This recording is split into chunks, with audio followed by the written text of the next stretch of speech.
BBC বাংলার অধিবেশন প্রবাহতে আপনাদের স্বাগত। আজ আপনাদের সাথে লন্ডন স্টুডিও থেকে আছি মানসী বড়ুয়া, আর ঢাকায় আমার সাথে থাকছেন আকবর হোসেন। বাংলাদেশের সর্বশেষ গুরুত্বপূর্ণ আপডেট সংবাদ আপনাকে স্বাগত। শুরুতেই সংবাদ শিরোনাম, পরে বিস্তারিত। প্রথমেই জানাবো আমাদের হাতে থাকা সর্বশেষ গুরুত্বপূর্ণ সবথেকে তাজা আপডেট সংবাদ। রাজধানী চকবাজারে আবাসিক ভবনে লাগা ভয়াবহ আগুন নিয়ন্ত্রণে। রাজধানী চকবাজারের রহমতগঞ্জের ডালপট্টি এলাকার আবাসিক ভবনে লাগা আগুন নিয়ন্ত্রণে এসেছে। ঘটনাস্থলে কাজ করছে লালবাগ, পলাশী এবং সিদ্দিকবাজার ফায়ার স্টেশনে 7টি অগ্নিনির্বাপক ইউনিট। আজ বিকাল 4:40 তারা আগুন নিয়ন্ত্রণ শুরু করে। এরপর জানাবো খালেদা জিয়ার চিকিৎসায় চীনা মেডিকেল টিম রাজধানীর এভার কেয়ারে। বিএনপি চেয়ারপারসন বেগম খালেদা জিয়ার চিকিৎসায় মনোনীত 5 সদস্যের চীনা মেডিকেল টিম রাজধানীর এভার কেয়ার হাসপাতালে পৌঁছেছে। মূল চিকিৎসক দল আজ ঢাকায় আসবে।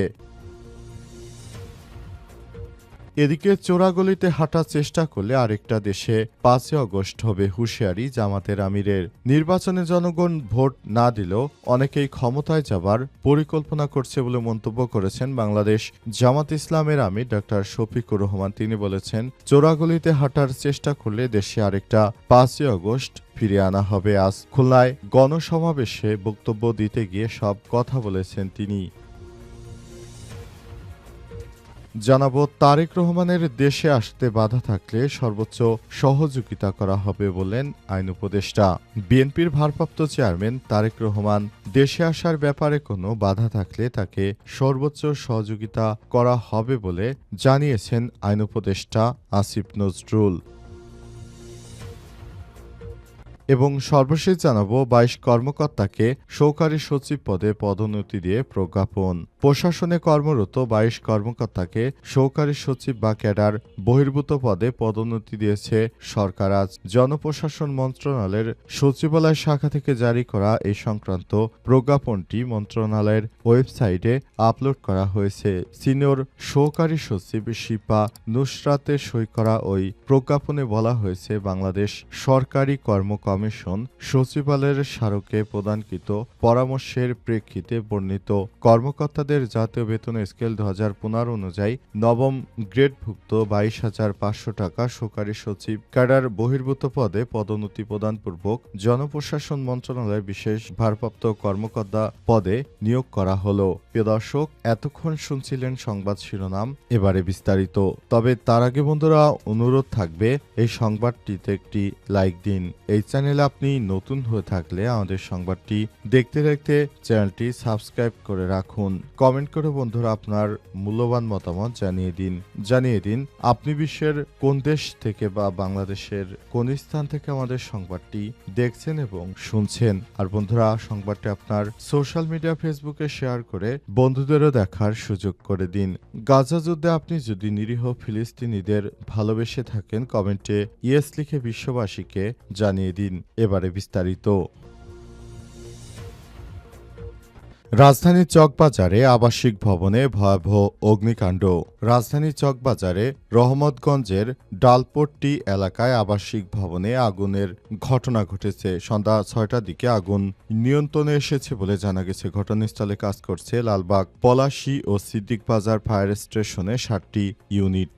আজ বিকাল 4:40 ওই ভবনে আগুন লাগার ঘটনা ঘটে। ফায়ার সার্ভিসের মিডিয়া কর্মকর্তা আনারুল ইসলাম বলেছেন, একটি 3তলা আবাসিক ভবনের 3য় তলায় আগুন লেগেছে। খবর পেয়ে ফায়ার সার্ভিসের 7টি ইউনিট ঘটনাস্থলে কাজ করছে। আগুনের উৎস, ক্ষয়ক্ষতি ও হতাহতের বিষয় এখনো কিছু জানা যায়নি। আমরা মনে করছি যেন অগ্নিকাণ্ডের এই ঘটনা থেকে আরও বড় ধরনের কোনো বিস্তৃত সমস্যা তৈরি না হয়, সে ব্যাপারে ফায়ার সার্ভিসের সদস্যরা সর্বোচ্চ সতর্ক অবস্থানে রয়েছে। ফায়ার সার্ভিসের পক্ষ থেকে বলা হয়েছে, দেশের অভ্যন্তরে অনেক জায়গায় অগ্নিকাণ্ডের ঘটনা সত্যি দেশে দুর্যোগ নিয়ে আসতে পারে। তাই সবাইকে বলবো, আপনারা যার যার জায়গা থেকে আরও সতর্ক অবস্থানে থাকুন, যাতে করে দেশের অভ্যন্তরে এই স্বৈরাচারের দোসরেরা কোনরূপ অগ্নিকাণ্ডের ঘটনা না ঘটাতে পারে, সেজন্য সবাইকে আরও বেশি সতর্ক অবস্থানে থাকতে হবে বলে মনে করছে ফায়ার সার্ভিসের সদস্যরা। ফায়ার সার্ভিসের পক্ষ পক্ষ থেকে আগুন নেভাতে এসে তারাই সব কথা জানিয়েছে। ফায়ার সার্ভিস বলছে, এই ধরনের অগ্নিকাণ্ডের ঘটনা এর আগে বাংলাদেশে কখনো ঘটেনি। শুধুমাত্র আওয়ামী লীগ পালিয়ে যাওয়ার পর তাদের বিভিন্ন সন্ত্রাসী বাহিনী এখন দেশের অনেক জায়গায় আগুন লাগানোর ঘটনা ঘটাচ্ছে। তাদেরকে যে করে হোক প্রতিহত করতে হবে, তা না হলে দেশ আরও ভয়াবহ দুর্যোগের মধ্যে পড়তে পারে। সুতরাং বিষয়গুলোকে আমাদের খুবই গুরুত্ব সহকারে দেখতে হবে। খালেদা জিয়ার চিকিৎসার জন্য চীনা মেডিকেল টিম রাজধানীর এভারকেয়ার হাসপাতালে। বিএনপি চেয়ারপারসন বেগম খালেদা জিয়া ৫ দিন ধরে বেশ গুরুতর অসুস্থ হয়ে পড়েছেন। এজন্য তাকে রাজধানীর এভারকেয়ার হাসপাতালে ভর্তি করা হয়েছে। সেখানে তিনি রাজধানী এভারকেয়ার হাসপাতালের করোনারি কেয়ার ইউনিট বা সিসিইউতে ভর্তি রয়েছেন। অবস্থায় বিএনপি চেয়ারপারসন বেগম খালেদা জিয়ার সুস্থতার জন্য দেশবাসী দোয়া করছে এবং তাকে উন্নত চিকিৎসার জন্য বিদেশে নেওয়ার কথা থাকলেও তাকে এখন এই মুহূর্তে বিদেশে নেওয়া সম্ভব হচ্ছে না। কারণ এই মুহূর্তে বিদেশে নিতে গেলে বিএনপি চেয়ারপারসন বেগম খালেদা জিয়াকে উন্নত চিকিৎসা দিতে হলে তার যতটুকু সুস্থতা প্রয়োজন তিনি আসলে ততটুকু সুস্থ নেই। সুতরাং তাকে এই মুহূর্তে কোনোভাবেই আর বিদেশে উন্নত চিকিৎসার জন্য নেওয়া যাচ্ছে না। সুতরাং বিষয়টিকে অবশ্যই গুরুত্ব সহকারে দেখছে বিএনপি এবং তিনি যতদিন না পর্যন্ত সুস্থ হয়ে উঠবেন ততদিন পর্যন্ত তাকে দেশেই চিকিৎসা দেওয়া হবে। এরপর দেশে তিনি একটু মোটামুটি সুস্থ হলে তারপর তাকে বিদেশে নেওয়া হবে। কারণ বিদেশে নেওয়ার জন্য তার ন্যূনতম যে সুস্থতার প্রয়োজন সেটা বিএনপি চেয়ারপারসন বেগম খালেদা জিয়া নেই। সুতরাং এই বিষয়টি নিয়ে ভাবছে বিএনপির নেতৃত্ববৃন্দ। তাই খালেদা জিয়াকে বিদেশে নিয়ে উন্নত চিকিৎসা দেওয়ার ব্যাপারটি নিয়ে সবাই ভাবছে কি করা যায় এবং বিএনপির চেয়ারপারসন বেগম খালেদা জিয়াকে মূলত কবে বিদেশে নেওয়া যায় সেই ব্যাপারটি নিয়ে তারা সব সময় ভাবছে। এবারকার হাসপাতাল ঘুরে সব তথ্য জানা গেছে। তাকে বাংলাদেশের চিকিৎসা দেওয়ার জন্য চীন থেকে আসা মেডিকেল বোর্ড ইতিমধ্যেই রাজধানীর এবারকার হাসপাতালে গিয়েছে এবং সেখানে চিকিৎসা দেওয়ার জন্য তারা কাজ শুরু করেছে। চোরাগলিতে হাঁটার চেষ্টা করলে আরেকটা ৫ই আগস্ট হবে বললেন জামাতের আমির।